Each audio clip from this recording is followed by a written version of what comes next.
Vamos iniciar. Carta do apóstolo Paulo aos Romanos, capítulo 5. Este capítulo, ele trata dos frutos da justificação pela fé. E ele mostra também como foi que o pecado chegou ao mundo. Vamos à introdução. Tendo sido, pois, justificados pela fé, temos paz com Deus por nosso Senhor Jesus Cristo, pelo qual também temos entrada pela fé a esta graça, na qual estamos firmes e nos gloriamos na esperança da glória de Deus. Na introdução do capítulo 5, o apóstolo ele faz um breve resumo daquilo que fora ensinado no capítulo anterior. E ele diz assim: tendo sido, pois, justificados pela fé, temos paz com Deus. Isso quer dizer o quê? Que nós, quando fomos criados, nós entramos num estado de desarmonia com Deus. É como se a criação gerasse um conflito entre nós e o Pai, porque nós nos desprendemos do seio do Criador para iniciar a nossa experiência existencial. É claro que nós estamos falando aqui de teologia, de aspectos teológicos, ou seja, aquela ciência que estuda as coisas ligadas às sagradas escrituras, de maneira que nós venhamos a compreender com racionalidade tudo aquilo que está escrito para a nossa instrução. Por esta razão, o apóstolo diz que nós fomos justificados por meio da fé em Jesus Cristo. Lembra daquele conflito entre fé e obras? Nós mostramos que as obras, elas nada significam diante de Deus, se elas não forem produto de um coração que foi convertido pela fé. Tá bem? Fazer boas coisas não agradam a Deus. As boas coisas, elas devem ser consequência de uma alma que já entrou no gozo do Senhor.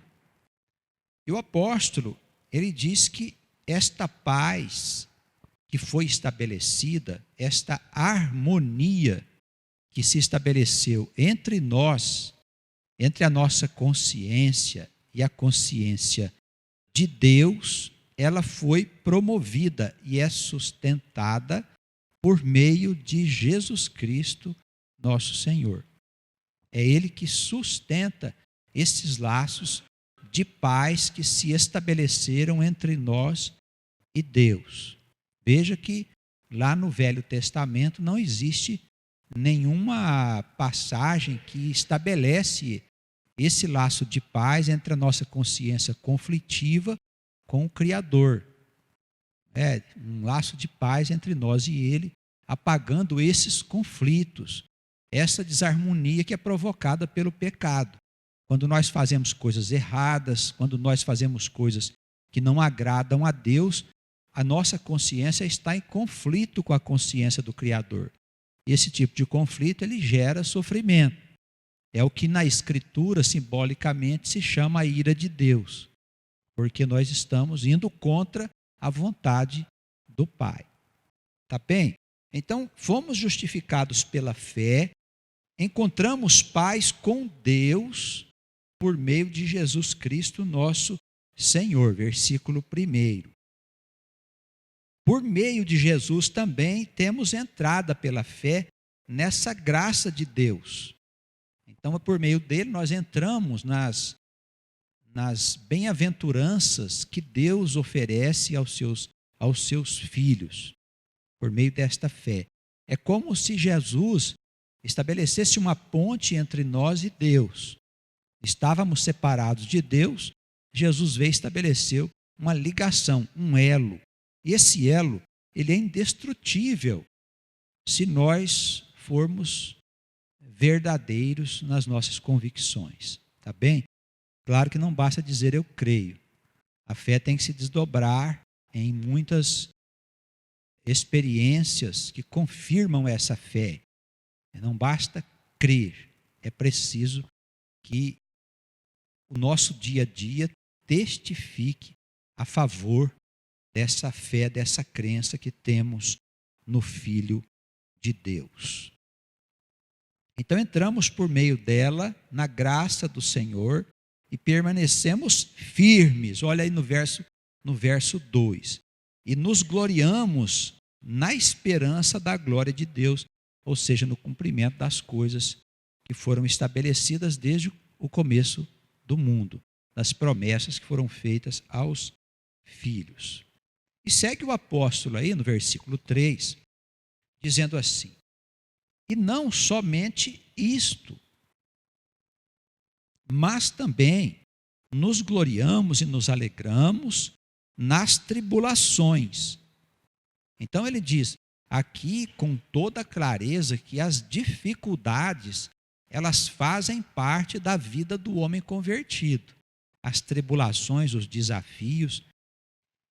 Talvez a gente pudesse afirmar que a maioria de nós, durante nossa experiência com Cristo, passamos por tribulações de diversas naturezas, em muitos períodos da nossa vida, algumas mais difíceis, outras mais fáceis de serem superadas, mas a tribulação é companheira daquele que caminha com Deus. Não é possível que nós tenhamos uma vida fácil na terra, uma vida folgada, uma vida tranquila, porque se fosse pelos nossos bens, pode ser até que nós tivéssemos uma vida de facilidade, mas a grande dificuldade é que ao nos convertermos ao Senhor, nós passamos a espalhar os bens de Cristo. E se com Ele nós nos alegramos e somos glorificados, também com Ele sofremos e padecemos por causa do Evangelho. Os irmãos compreenderam? Então, a tribulação, ela faz parte da vida do homem que anda com Deus. Pode parecer estranho. Alguns desses bons vivants aí da vida terrena poderia dizer que nós gostamos de sofrer, mas não é verdade. O que nós sabemos é que o sofrimento e a tribulação, tudo isso tem um papel importante na vida do homem que está a caminho da casa definitiva dele, que é a eternidade. Sem sofrimento, sem dificuldades, não há amadurecimento. O próprio apóstolo diz aqui que essas tribulações, ela produz a paciência. Olha o finalzinho aí do versículo 3. Nos gloriamos nas tribulações, sabendo que a tribulação, ela produz a paciência. A paciência leva à experiência e a experiência leva à esperança.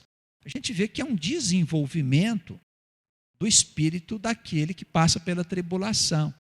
Vai desenvolvendo aos poucos os verdadeiros valores que nós precisamos ter para nós sermos credenciados a viver na eternidade e a viver na cidade celestial, que é o mundo novo. Com certeza, todos nós que somos crentes, e se formos perseverantes nessa fé, e até os últimos dias da nossa vida no plano temporal, se nós insistirmos nessa fé e fazendo as obras que são dignas dessa fé, com toda certeza, nós viveremos no mundo novo, assim como os que foram antes de nós, dando cumprimento às promessas do Senhor. Uma nova terra e novos céus serão postos depois da grande tribulação. Mas para a gente viver lá, não basta crer, é preciso ser preparado pelo Espírito Santo. O Espírito Santo, o que ele faz? Ele nos credencia, ele nos prepara para nós existirmos num lugar muito diferente desse lugar aqui que nós vivemos, aonde o mal, o atraso e a ignorância predominam sobre as coisas do bem.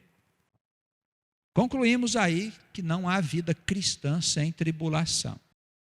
E não é sofrimento de revolta não, viu, irmãos?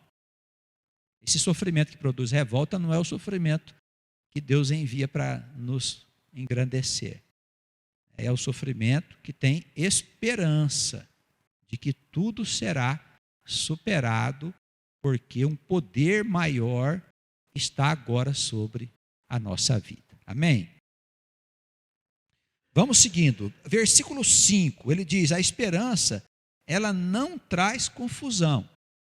Olha só, a esperança não é só um estado assim, eu tenho esperança que tudo vai ser superado, que as minhas dificuldades vão passar. Acontece que as dificuldades desenvolveram em você uma experiência e uma paciência que te permite ter a verdadeira esperança, porque é um estado de espírito, e não traz confusão, quer dizer, não duvida. Você está passando pela tribulação, mas tem certeza de que você vai superar, porque foi Deus que permitiu que essas coisas se passassem. Então não há confusão. O amor de Deus está derramado sobre os nossos corações. Então não há confusão, não há medo, não há dúvida, porque o amor de Deus já está sobre o nosso coração. Isso vem por causa da fé em Jesus Cristo. Ela precisa ser verdadeira. Essas coisas todas não estão fora de nós. Não há nada que você faça que possa mostrar que você tem fé. Está bem em Cristo? Isso é um acontecimento íntimo.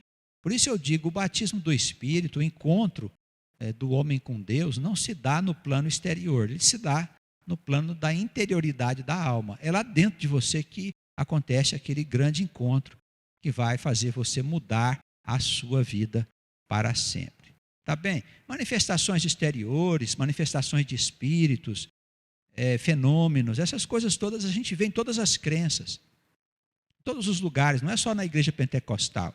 Em todo lugar tem manifestações. Elas nem sempre edificam, não é verdade? A gente vê aí, tem gente que está lá, manifesto do Espírito Santo, fala em línguas, outros dançam no Espírito, e todas essas coisas que nós estamos habituados a ver na igreja. E são pessoas que permanecem no pecado, permanecem na carência material, na carência espiritual, permanecem sem ter sabedoria, recebem um Espírito, mas não tem sabedoria, porque o Espírito que está com ela não é de Deus. Então, manifestações na igreja podem acontecer, sim, pelo Espírito Santo, mas não de forma genérica, como nós estamos vendo aí nos nossos dias. E não é essa manifestação que mostra que a pessoa foi convertida. As manifestações podem acontecer sem conversão, tanto que elas ocorrem em várias seitas aí que nós temos conhecimento. Eu acredito que todos os irmãos também sabem do que eu estou falando. Tá bem? A partir do versículo 6, o apóstolo começa a fazer algumas considerações acerca da pessoa de Cristo e também sobre o pecado, a forma como ele entrou no mundo. Cristo, estando nós ainda fracos, morreu a seu tempo pelos pecadores, porque apenas alguém morrerá por um justo, pois poderá ser que pelo bom alguém ouse morrer. Mas Deus prova o seu amor para conosco em que Cristo morreu por nós, sendo nós ainda pecadores. Isso é muito importante, a gente saber que não fomos procurados por Cristo porque desejávamos a Cristo. Estávamos em pecados, estávamos em fraqueza. A palavra diz que nós éramos maus. O apóstolo diz, pode ser até que alguém morra por pessoas de bem, mas morrer por pessoas más, ninguém está disposto. E Deus nos amou de tal maneira que mesmo nessa triste situação em que nós nos encontrávamos, Ele enviou seu Filho para nos tirar desse buraco. Tá bem? Então, Jesus é algo muito especial. Veio na nossa vida, não por merecimento e nem porque nós o chamamos. Nós não chamamos Jesus, nós não queríamos Jesus. Ele veio porque Ele nos amou. Ele trouxe do céu o amor de Deus. Versículo 9. Logo, muito mais agora, tendo sido justificados pelo seu sangue, seremos por ele salvos da ira, porque se nós, sendo inimigos, fomos reconciliados com Deus pela morte do seu Filho, muito mais, tendo sido já reconciliados, seremos salvos pela sua vida. E não somente isso, mas também nos gloriamos em Deus, por nosso Senhor Jesus Cristo, pelo qual agora alcançamos a reconciliação. Então, essa reconciliação aqui, que nós falamos, é aquela harmonia que o Senhor estabelece entre nós e o nosso Pai, entre a nossa consciência e a consciência de Deus. Ele acaba com aquele conflito e estabelece a paz, ele reconcilia. O que é reconciliação? É você pegar o marido que está separado da mulher e você conversar com eles e estabelecer novamente a união. Isso chama-se reconciliação. E nós estávamos separados de Deus. E Jesus veio justamente nos reconciliar, estabelecer a paz entre nós e o Senhor. Mas o apóstolo diz aqui que esta reconciliação, ela aconteceu devido à morte de Cristo, né? Porque a morte do Senhor, ela é para nós a morte do pecado. Quando nós cremos em Jesus, nós morremos do mesmo modo que ele morreu naquela cruz, sem que nós passemos por ela. Então morremos e somos reconciliados com Deus, porque os pecados que eram a causa desse conflito, eles também são absorvidos na morte sacrificial de Jesus. Os irmãos estão compreendendo? Isso é teologia, viu, irmãos? O Senhor foi oferta viva, porque a oferta que não morreu foi só o Senhor. E ele naquela cruz, na verdade, tomou o nosso lugar. Morreu por nós, comprou todas as dívidas que nós tínhamos assumido perante o Senhor, transgredindo as regras estabelecidas pelo Pai. Nos reconciliamos pela morte do Senhor e somos salvos pela sua ressurreição, que é pela sua vida. A lei não servia para nos reconciliar com Deus, mas sim para nos acusar. Por esta razão, o ministério de Moisés é chamado ministério da morte, porque ele só acusava você e te condenava a ficar na escuridão, porque você havia transgredido, mas não te salvava, não te reconciliava com Deus. E Cristo foi esse elemento conciliador. A grande diferença entre o Velho e o Novo Testamento é isso. Muita gente não entende porque a Escritura não é lida de maneira a nos oferecer instrução. A Bíblia é usada para justificar o pensamento de alguns grupos de pessoas que fundaram igrejas. E se for assim, pode-se usar qualquer passagem. Mas nós, quando olhamos para a Escritura e pretendemos aprender com ela, ela nos ensina muitas coisas. Inclusive que as coisas reveladas a Moisés não têm razão de ser colocada na prática da nossa vida diária, porque o ministério dele era um outro ministério. Nós não temos nada a ver com o ministério de Moisés. Nosso ministério é Cristo, é bem diferente. Moisés teve o seu papel para aquele tempo, para o povo de Deus, que é o povo de Deus da atualidade, mas num outro tempo, numa outra época, em que o povo também estava sendo preparado para novas coisas, que foram reveladas mais tarde, que é Cristo. Não podemos andar nos caminhos antigos, como se nós ainda tivéssemos necessidade de passar por eles. Tá bem? Isso tem que ficar bem esclarecido para nós não confundirmos o Velho Testamento com o Novo. Lá do Velho Testamento tem coisas lindíssimas. Quando nós olhamos a história, podemos aprender muito, mas não são leis que foram escritas para nós. Os mandamentos aqui com Jesus, eles são colocados na ordem do dia pelo caminho do amor. Nós aprendemos a amar com Jesus e por isso os mandamentos são estabelecidos naturalmente, sem que nós sejamos constrangidos. Lá atrás era pela obediência.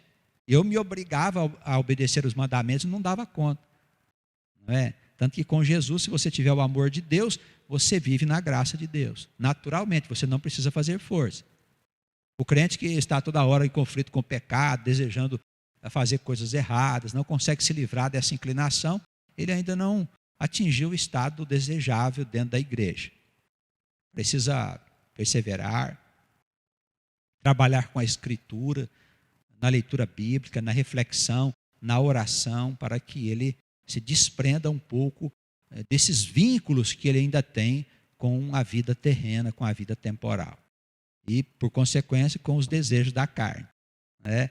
Então, os desejos da carne é um problema que todos nós temos. Nós somos carnais. Cristo é que faz o diferencial. É evidente que não é do dia para a noite que essas coisas se modificam, mas espera-se que, na medida em que o crente frequenta a comunidade, o tempo vai passando, ele vai se desprendendo das coisas terrenas e diminuindo as suas necessidades materiais para estar mais perto de Deus e mais cheio do amor sacrificial. Tá bem? Os irmãos estão entendendo isso? É simples, não tem muita confusão. O esforço dos patriarcas e dos profetas, dos que foram bem antes de nós, lá na história antiga, como se eles estivessem trabalhando no alicerce da grande cidade. E nós estamos hoje trabalhando nas paredes, aí perto de colocar já o telhado e a gente morar na grande casa do Senhor. A gente tem que ver com essa visão, com uma visão diferenciada de pessoas que apareceram no cenário numa determinada hora e momento, sem ter nenhuma conexão com a história passada. Na verdade, tudo faz parte da obra grandiosa de Deus para construir aqui no planeta uma nova humanidade, uma nova terra e novos céus, aonde nós que somos crentes e aqueles que viveram no passado, todos nós viveremos nessa humanidade. É isso que nós precisamos entender. Isso não poderia ter sido construído começando pelo telhado. Quando você vai fazer uma casa, você tem que começar pelo alicerce. E assim foram os patriarcas, os que foram antes de nós, lá antes de Moisés.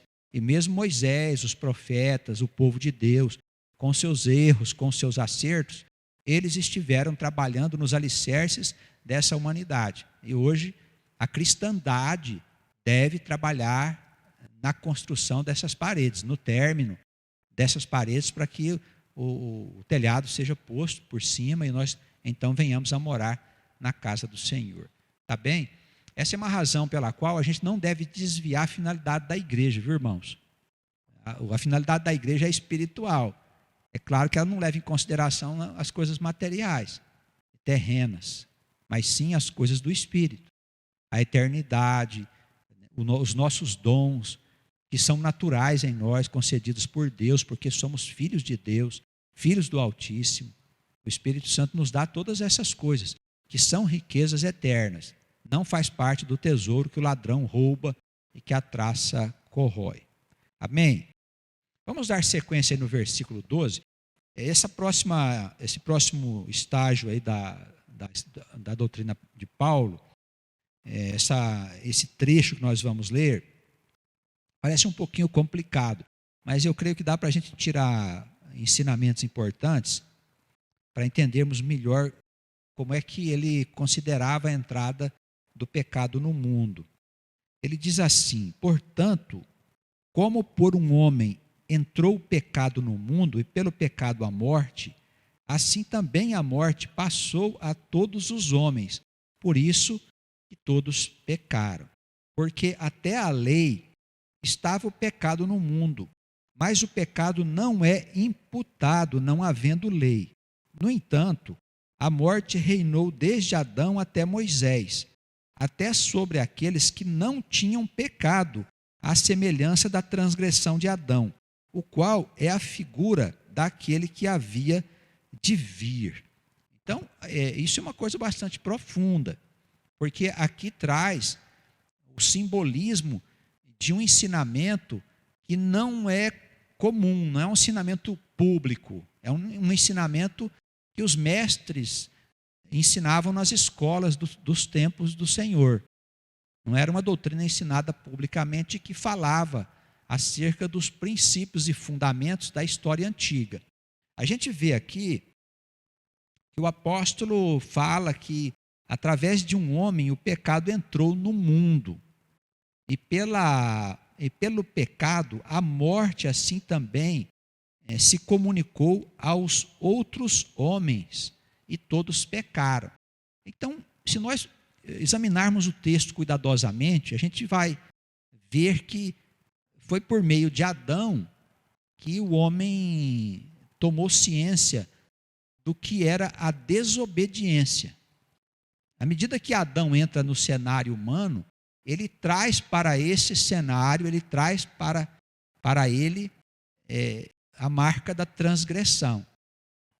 O pecado se comunicou aos homens desse mundo porque Adão passou a existir no meio deles. Já existiam homens na época de Adão. A própria palavra aqui está dizendo isso. Que o pecado entrou no mundo por meio de um homem. Qual homem que era? O desobediente? Adão. Então, já havia outros homens aqui. Adão e Eva não foram os primeiros. E já no tempo deles, os seus filhos casaram com outras mulheres de outros povos. Já havia uma humanidade primitiva existindo aqui nesse mundo, quando essa figura chamada Adão aparece no cenário histórico da Escritura Sagrada. E daí passa a se desenvolver uma situação que mais tarde traria a revelação da lei. Por que aquele povo que vivia no mundo, eles não tinham pecado? Porque eles não conheciam a lei. O que o apóstolo diz é que se alguém não conhece a lei, o pecado não é imputado à pessoa. Se você não sabe o que é certo e o que é errado, se você cometeu uma coisa errada, você não é condenado por causa daquilo que fez. Você não sabe a regra. E olha que a lei foi revelada só bem mais tarde. Bem mais tarde foi revelada por Moisés. Os irmãos sabem disso. A história bíblica é muito clara. Algumas coisas aqui, elas nos indicam a forma como Paulo entendia o pecado espalhando-se pelo mundo. Primeiro, o aparecimento de Adão no cenário desta humanidade. Foi por ele que o pecado entrou no mundo e passou a todos os homens. Por que passou a todos os homens? Porque até então não havia o pecado no mundo.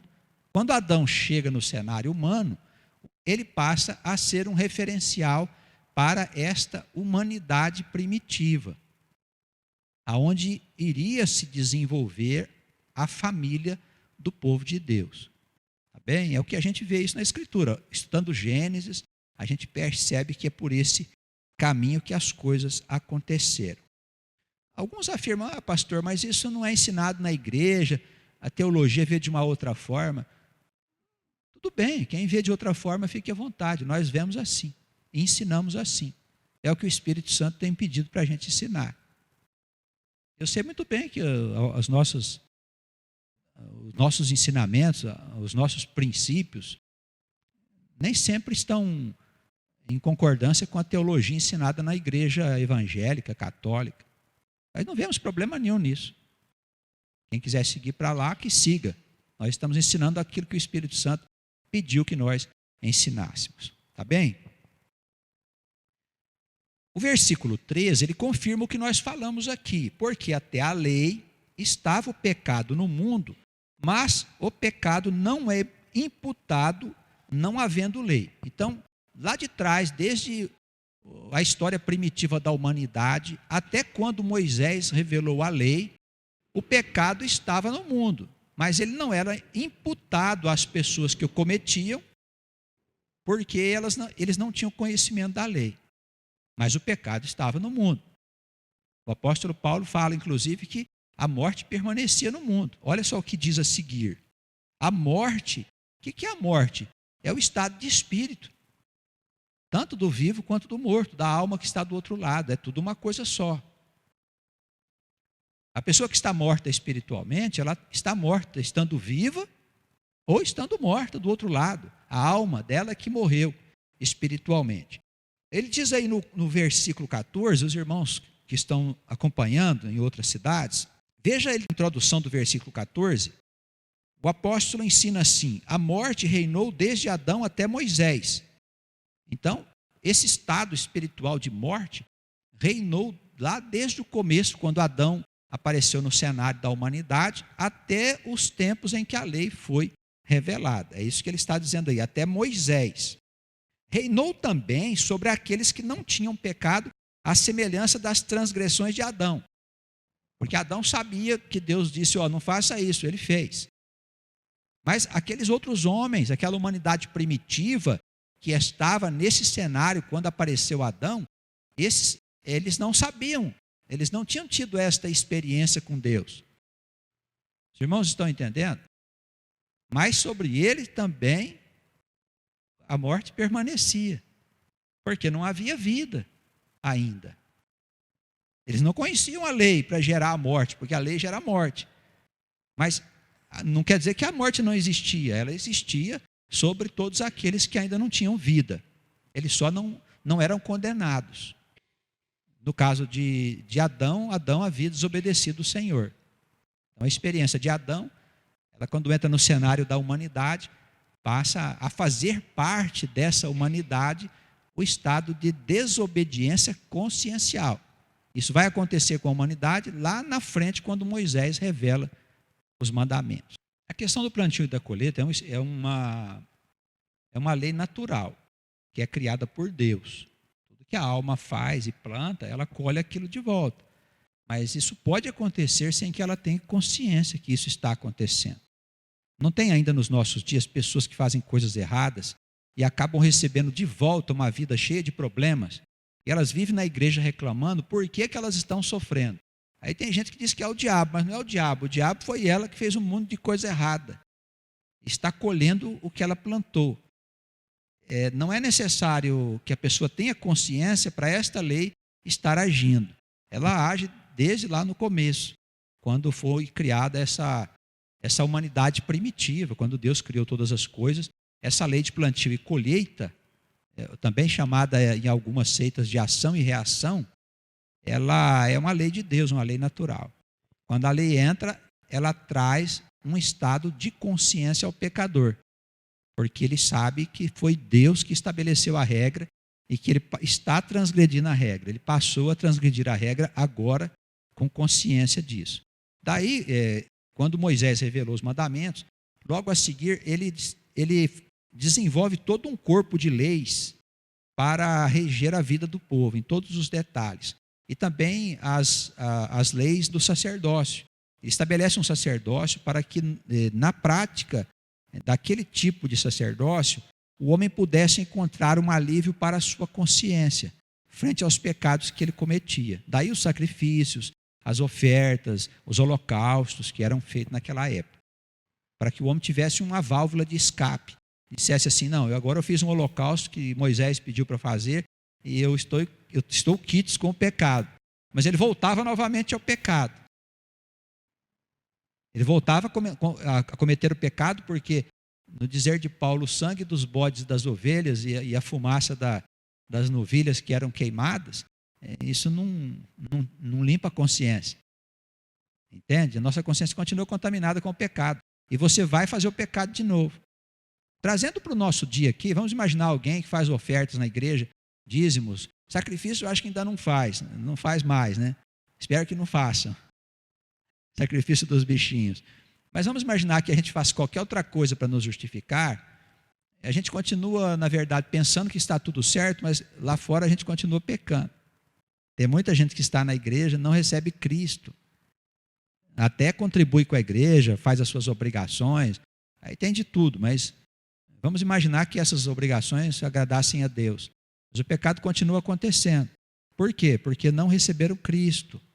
Então, se você está na igreja, mas continua pecando, me desculpe, você ainda não entrou para a casa de Jesus.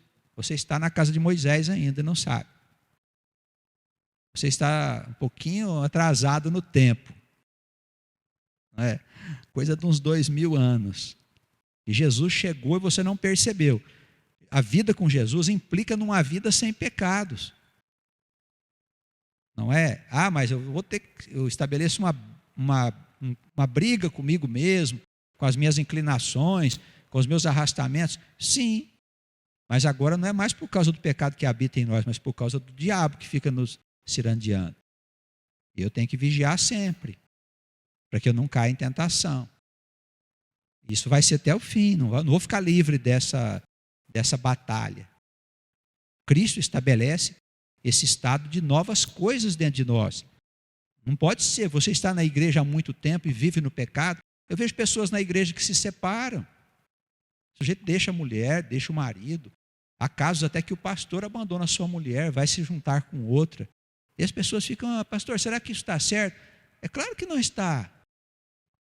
Não tem pessoas que escrevem para nós aqui na rádio, falando sobre isso, não é? Eu achei estranho que o pastor separasse de sua mulher, mas é muito estranho mesmo, não pode. Não, tem que conversar, tem que ver por que essas coisas estão acontecendo. Cristo nos oferece uma vida que a gente permanece longe do pecado. A gente cuida de nós mesmos, né? No sentido de quê? De não irmos lá onde estão as tentações. Tem gente que acha que estando salvo por Cristo, você pode ir em qualquer lugar, frequentar qualquer lugar. Ora, se você frequenta, vamos imaginar, onde o ímpio está sentado, ele está lá bebendo, falando bobagens e tal, você vai se sentar com ele lá e diz que você é convertido, não vai se contaminar com eles. O fato de você ter ido lá já mostra que você não é convertido. Porque se nós somos convertidos, nós não vamos sentar com o ímpio na mesa dele. Os irmãos concordam? A gente vive então meio isolado? Vive. Nós fomos separados ou não? O que é santo? É separado. É ser separado para Deus. Quem é separado não vai se misturar com o ímpio. Mesmo que ele seja um parente nosso. Às vezes um parente nosso chama a gente para ir lá, às vezes é um almoço, uma festa, e a gente vai fazer assim, talvez uma situação de convivência social, uma vez ou outra, mas não ficar indo beber com o ímpio toda semana. Mesmo que é um parente nosso, meu irmão, eu não posso ir todo dia na tua casa, não. De vez em quando eu vou aí te ver, né, ser parente mesmo, ver minha irmã, meu irmão, ver os sobrinhos, mas se a vida dele é torta, vive de bebedice, de coisas loucas, eu vou ficar todo final de semana na casa dele, bebendo e comendo com ele? Não vou. Minha família é a família de Cristo. Não é família consanguínea. Não é verdade? Então nós temos que estar atentos a isso para preservarmos a nossa fé e preservarmos a nossa santidade. Não é pureza, não. Santidade, sim, a condição de termos sido separados para Deus. De sermos aquele povo que foi escolhido há muito tempo para habitar Nova Jerusalém. Isso que nós temos que pensar. Cuidado com o ímpio e as suas armadilhas. E por trás dele costuma estar o Satanás. Cuidado. Vamos seguindo. Vamos repassar aqui o versículo 14. No entanto, a morte reinou desde Adão até Moisés, até sobre aqueles que não tinham pecado, à semelhança da transgressão de Adão, o qual é a figura daquele que havia de vir. Quem que havia de vir? Jesus. Por que Adão é a figura daquele que havia de vir? Cristo não encarnou o pecador na cruz? Ele não é o segundo Adão? A gente vai ver lá na frente Paulo chamar ele de segundo Adão. É o primeiro Adão, é aquele que foi desobediente a Deus. Por meio dele, a gente vai ver aqui abaixo, uma multidão de pessoas se tornaram mortas e condenadas. Por meio da obediência do segundo Adão, que é o Senhor, que é Jesus, uma multidão de ofensas foram perdoadas. Com Adão, o primeiro, o desobediente, muitas ofensas foram feitas. E com Cristo, o obediente, muitas ofensas foram perdoadas. O irmão percebe como Jesus é maior? É o primeiro e o segundo Adão, viu? É importante a gente entender isso. São figuras teológicas, viu, irmãos? Teológicas. Hoje me perguntaram se o Adão foi um casal de pessoas, assim, eu digo, olha, não é bem assim. São figuras teológicas que querem nos ensinar a realidade dos acontecimentos. Você não pode interpretar as coisas ao pé da letra. Principalmente lá no passado. Lá no Gênesis, na história, onde tudo começou. Tá bem? O que nós falamos aqui, a gente vai ler nos próximos versículos. Não é assim o dom gratuito como a ofensa. Então, ofensa é a condenação, dom gratuito é a salvação. Tá bem? Essas são expressões que ele está usando aqui nesses versículos. Porque se pela ofensa de um morreram muitos, muito mais a graça de Deus e o dom pela graça, que é de um só homem, Jesus Cristo, abundou sobre muitos. Então, pela ofensa do Adão, todo mundo foi condenado. Pela obediência de Cristo, todo mundo foi salvo. Certo? Foi perdoado pelo Senhor. E não foi assim o dom, como a ofensa, por um só que pecou, porque o juízo veio de uma só ofensa, na verdade, para a condenação.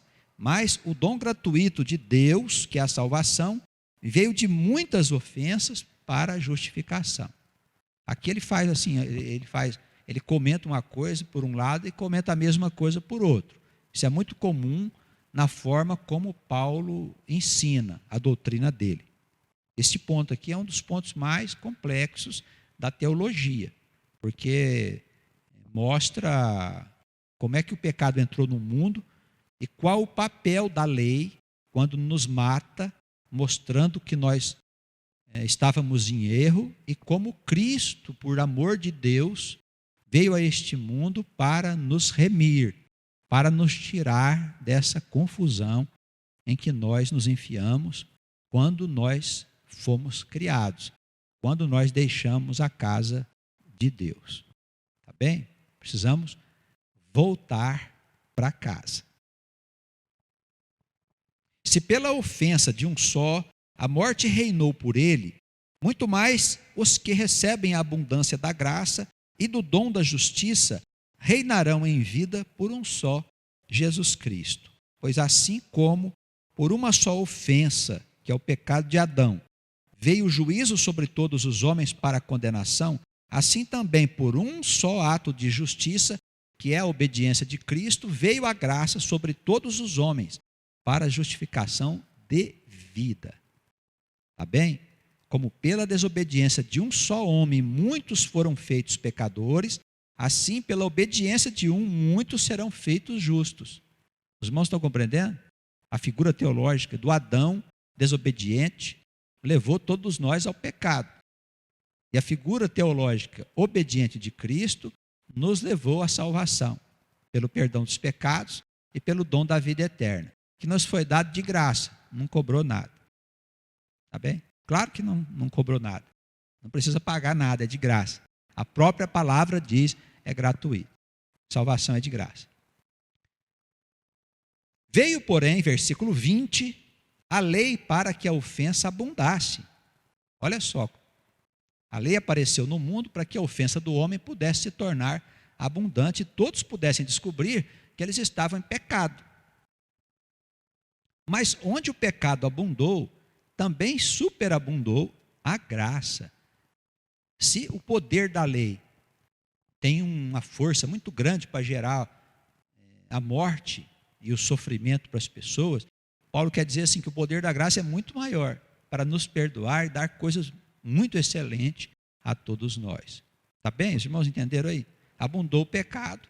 A lei apareceu para que o pecado se tornasse abundante, mas onde o pecado se tornou abundante, a graça de Deus superabundou. Quer dizer, era muito mais forte a graça de Deus para nos trazer coisas maravilhosas. Os irmãos estão entendendo? Teologia de Paulo, viu? Entende isso daí, você entende o Evangelho. Para que, assim como o pecado reinou na morte, também a graça reinasse pela justiça para a vida eterna. Por Jesus Cristo, nosso Senhor, que é o promotor de todas estas coisas. Amém? Aleluia. Deus abençoe, nos guarde e nos dê entendimento. No próximo estudo, no capítulo 6, a gente vai dar sequência ao pensamento dele. Ele fala assim, que diremos, pois? Permaneceremos no pecado para que haja graça? Alguém pudesse dizer, então se o pecado é bom para atrair a graça de Deus, eu vou viver no pecado. Não é para fazer isso não, viu, criatura? A gente vai ver que Paulo aqui explica direitinho que não é bem assim por este caminho. Que Ele nos ajude e nos guarde no seu amor e misericórdia. Amém.